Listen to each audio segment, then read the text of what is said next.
The man and Israelite brother, as you know, a long time ago, how Yahweh made choices among us. This is Shimon Kifa. That the nations by my mouth should hear the word of the Besorah, the good news, and believe. And Yahweh, who knows the livavot, the hearts, bore them witness, those returning Ephraimite nations, giving them the same Ruach HaKodesh as he did to us. Verse 9. And he put no difference between us and them, purifying their levavot, their hearts, by emunah, faith. Okay. Meaning, listen, Shimon Kifa says this at the Yerushalayim Council. There is no difference between returning Ephraim and returning Yehudah. Both their hearts and our hearts are cleansed by the blood of Yeshua by what? Grace through what? Emunah. And there's one Torah for us and there's one Torah for them. Isn't that what we just read in Shemot 12? Isn't that what we just read in Bamidbar? So then what was the fighting all about? What was the fighting all about? Verse 10. We kind of touched on it. We'll continue.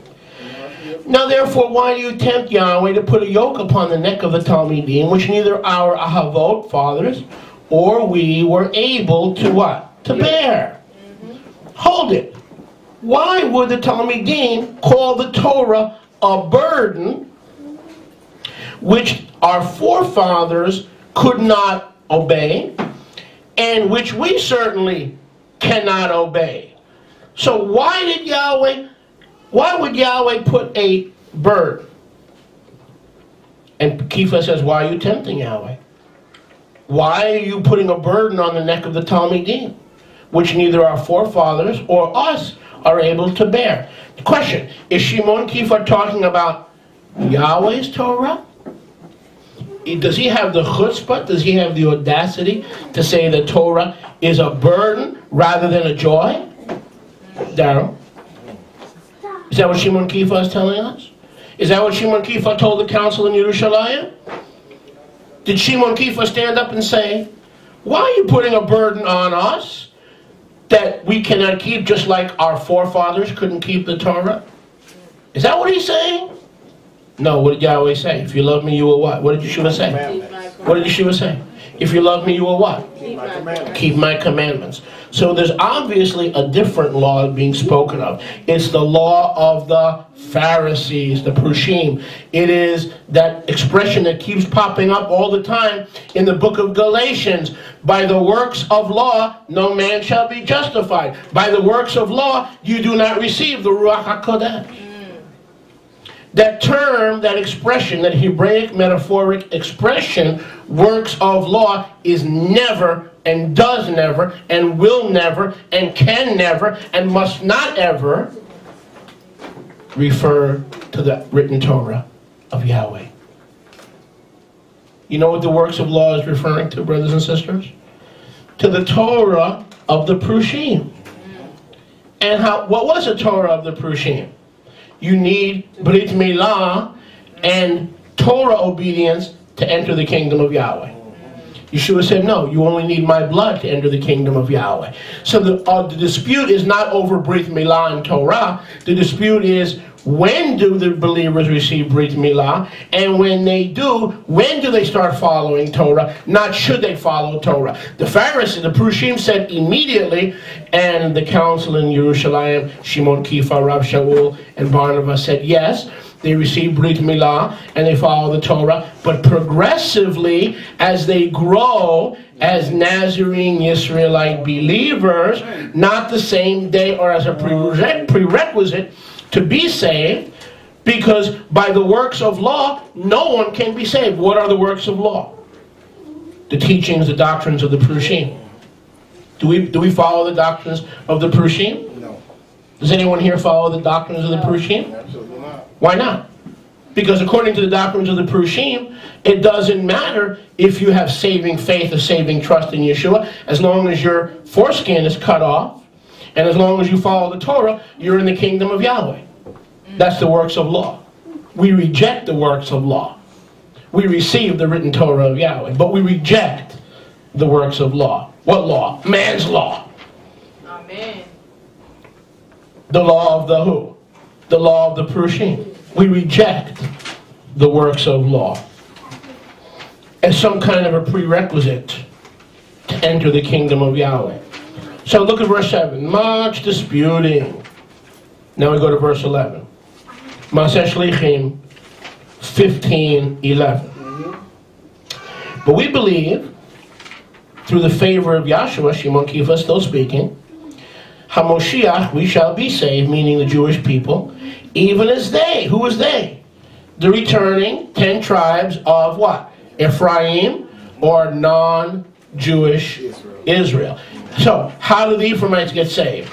The same way what? We get saved. Only by the blood of Yeshua, by grace, through saving trust and faith. And what happens to the Jewish people after they get saved? They follow the same Torah that we as Ephraimites also follow. There's one faith, one hope, one mikvah. Ephesians 4:4. Numbers 15:15 and 16. Exodus 12:49. There's one way to get saved for the Israelite and for the Ger, and there's one Torah for the Israelite from either house and from the Ger who joins Israel. Amen. So there can't be one set of rules for Shimon Kifa and his Jewish brethren, and another set of rules from those who are returning from the nations. There has to be one way to be saved. Faith in the shed blood and the death, burial, and resurrection of the blessed Son of Yahweh.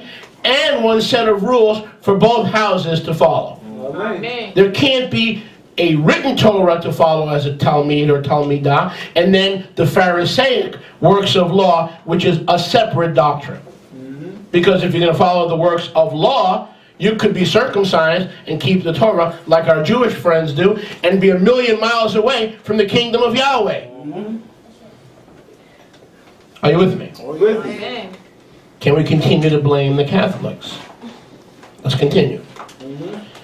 But we believe, verse 11, we believe through the favor of Yahshua HaMoshiach, both houses will be saved even as they. The Jews will be saved and discipled, just like the Ephraimites will be saved and discipled by the same standards.